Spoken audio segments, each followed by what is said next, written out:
Hola, buenos días. Me llamo Amanda Soares de Carvalho y voy a hablar sobre la acalasia. Esto es un trabajo de la materia de la asignatura de Fisiopatología 2 con el doctor Oporto. Bien, ¿qué es la acalasia?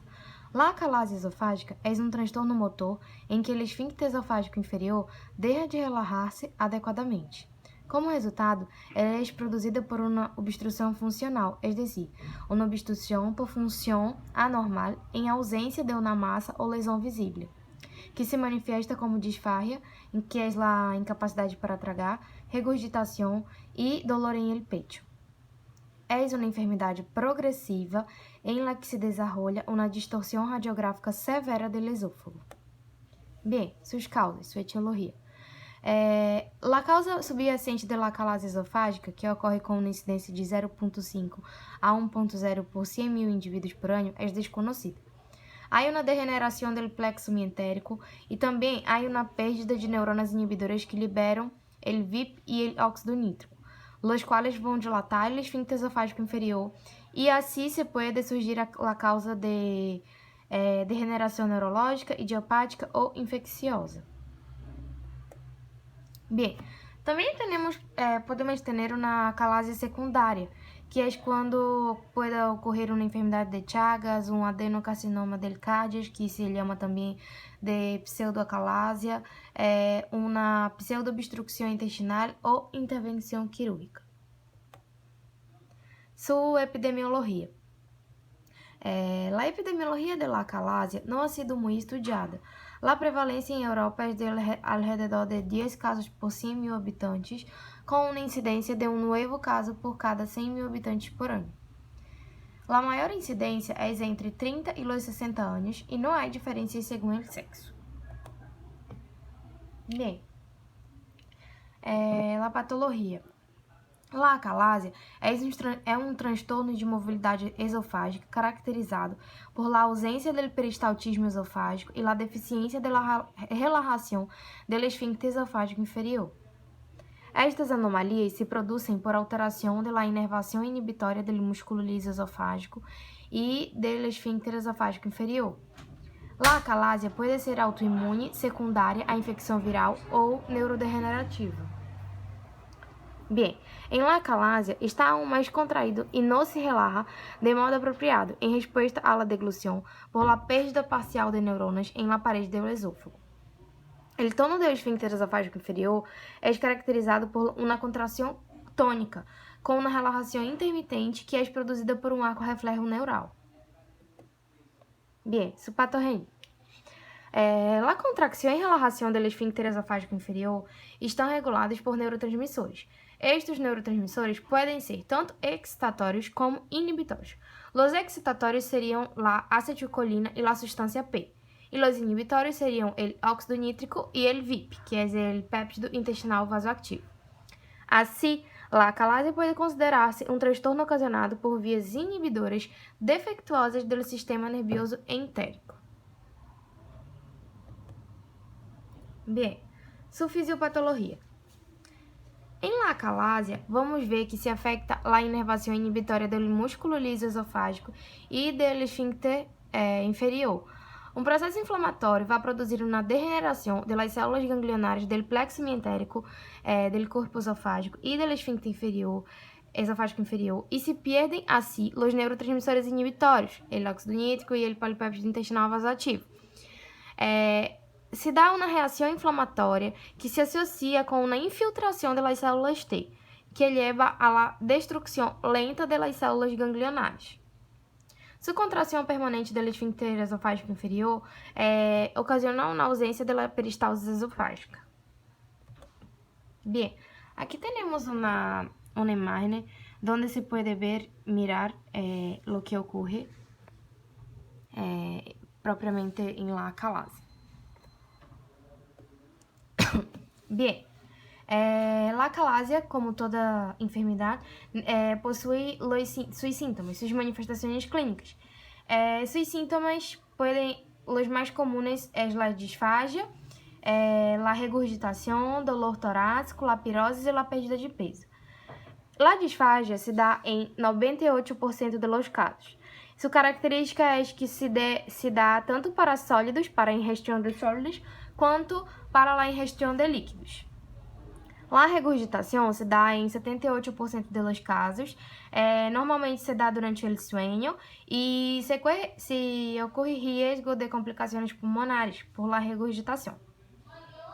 O dolor torácico ocorre em 42% dos casos e está mais frequente nas fases iniciais de acalásia. Também pode ocorrer uma pirose, que por fermentação bacteriana produz ácido lático. Há uma perda de peso que é evolutiva. Bem, su diagnóstico. O diagnóstico da acalásia pode se dar em pacientes com disfagia, suele começar com a esofagografia para descartarmos uma lesão anatômica do esôfago, como estrechez ou câncer do esôfago. A acalásia se pode detectar na maioria dos pacientes mediante a radiologia, onde se vê o esôfago dilatado e, ocasionalmente, com excesso de secreções e com alimentos. Devido à sua sensibilidade, o diagnóstico é confirmado por meio de uma manometria esofágica. Bem, a esofagografia, vamos a ver uma imagem em pico de pájaro, que é a característica desta patologia. Temos também a manometria, que vai mostrar 5 signos clássicos. Em el esfíncter esofágico inferior, vai ter uma pressão maior de 35 milímetros.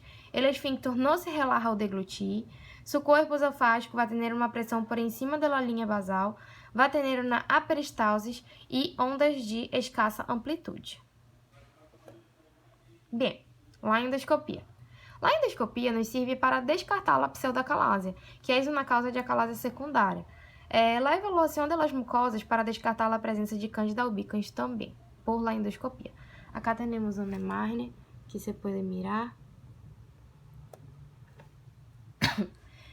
A continuação, o diagnóstico, nós podemos mirar com raio X simples de tórax, onde nós vamos poder mirar uma dilatação esofágica com ausência de câmara gástrica. Também teremos lá esofagografia, manometria, onde podemos mirar o peristaltismo do corpo esofágico e a relaxação insuficiente do esfíncter esofágico inferior durante a deglução. Também teremos a videoesofagografia, que tem uma sensibilidade de 58 a 95% em relação com a manometria esofágica para detectar a dilatação esofágica e o estreitamento e a falta de peristaltismo. B. O tratamento da acalásia se dá com relaxantes do músculo liso, que é ineficaz na acalásia.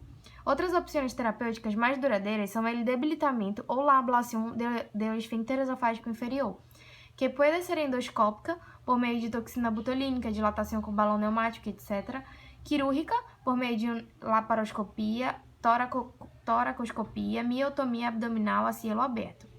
E mais recentemente, a cirurgia endoscópica transluminal, através de orifícios naturais,